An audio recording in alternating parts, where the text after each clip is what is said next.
Let me tell you something that happened to me a couple of years ago. A young woman calls me, and we're talking, and totally parenthetically, she mentions that she's starting to date this guy I know. Okay?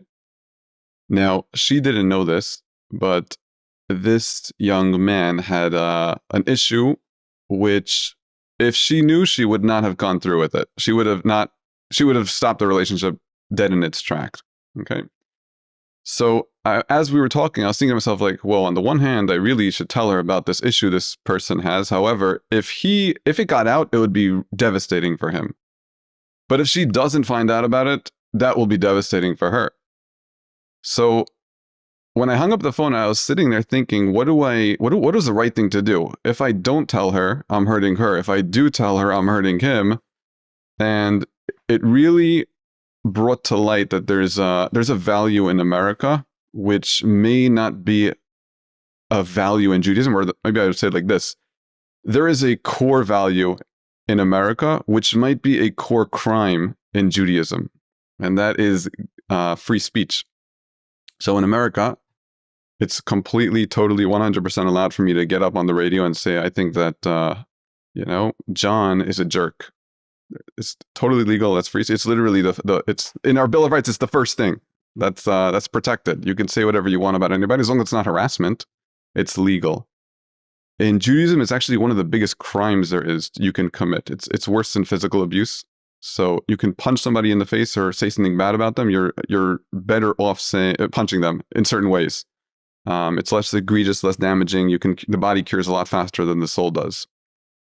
So everyone's going to have situations in their life where they're going to encounter, I either say something and hurt somebody, or don't say something and hurt somebody. And what really you have to do is get a good handle on what is and isn't okay in terms of what you can say about others, to others, if you want to live a good, moral, healthy life. So, Rabbi, if she had said to you with a question, what do you know about this young man that I should know about if I'm pursuing a relationship, you would be authorized to disclose, correct? Not correct necessarily. There's a book, the same way there's every single topic in the Torah and Judaism has rules behind it. Judaism is like tax law. It's extremely complicated, and everything is, there's no like one line. I used to do taxes for people. There's no like one line that will answer a question. There's a line with a little asterisk and like lines and lines and lines and lines of all the nitty gritty details of law. And the reason for that is in finance, everything matters, Everything has to be crystal clear on what you can and can't do, because there's millions and billions of dollars at stake. And in Judaism, with your soul, it's the same way. There's a lot at stake, and the therefore of that is that there's a line with a lot of little small print about what you can and can't do and how you do it, and if it's in this situation, yes. If in this situation, no. So if you want, I can go through like how to make. I'm not going to tell you what I did in that situation or what you should do, but I'll tell you what you could do or what you need to know to make a decision if you're ever in a situation like that. This situation is a little more complicated because it has tangential damages for the person who you're speaking about. In the most simple form, without all of the footnotes, I thought that the Torah said that if Shlomi was going to go into a business deal with Ruvain and he asked you about that and you had firsthand knowledge about bad dealings, you were obligated to not misguide him. It depends. There's criteria you have to meet if you want to open your mouth to talk about another human being. Okay. Well, if you're unemotional about it, you're establishing the facts. Not good enough. No, you could be unemotional establishing the facts. That doesn't mean it's legal. So, it's not an alternative to keep your mouth shut, is it? Somebody tells you that they're going to get married to somebody, and there's a problem there that they don't know about. If you keep quiet, you're going to destroy that person's life.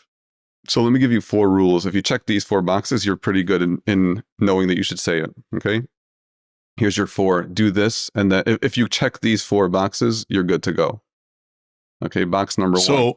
So let's tee it up for the audience properly. Okay.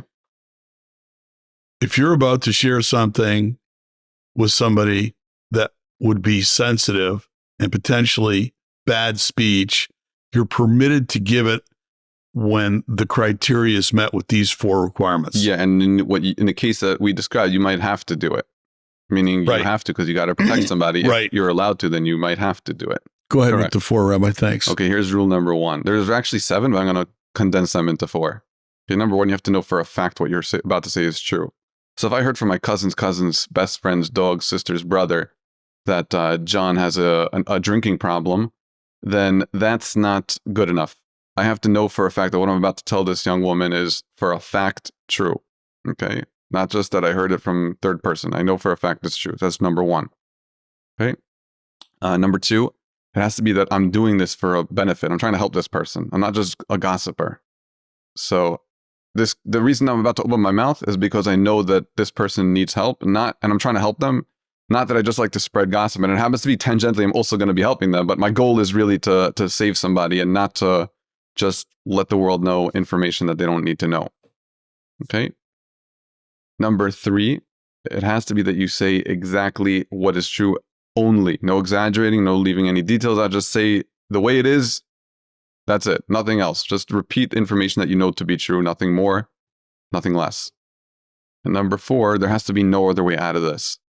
Meaning there's no other way out other than me telling this person what happened. So for example, let's say it was my sister that called me. My sister trusts me implicitly. If I tell her, listen, I'm not going to give you details. Trust me, please. Don't go out with this guy. There's stuff going on. She will believe me, and I didn't say anything bad about him, but she believes me enough, and she trusts me enough to go with what I just said. So I don't need to say anything. I just have to say what I just said. Please trust me. It's not a good idea. Stop it right now. Then I can't say anything about the person because I don't need to say anything about the person. I can accomplish the mission without hurting or without verbally saying anything that the person did wrong or has something going on. If you checked 4 of these boxes, you're pretty good to go, but it's not so easy to check all 4 of these boxes. In my own life, I remember somebody calling me and saying, hey, what do you know about so-and-so?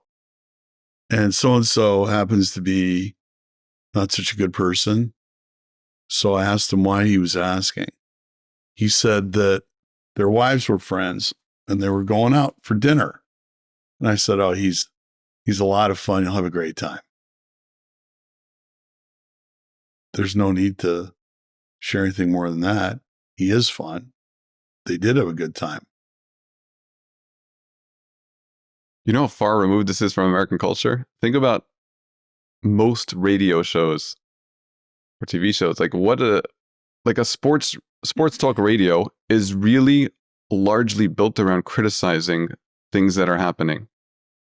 So if you're in that industry, you're either totally comfortable with talking badly about people and you're saying, listen, you signed up for the job. That's your job. Your job is, if you're a public figure in sports or in politics or wherever, you know that people are going to be talking bad about you. That's just the nature of the business. It's almost like so culturally accepted to speak badly about people that it cannot be further removed from the Torah's vision of the refined, perfect human being, which is that your mouth gets open once you hit these 4 things. If you didn't hit them, then there's no reason for you to open your mouth about somebody else.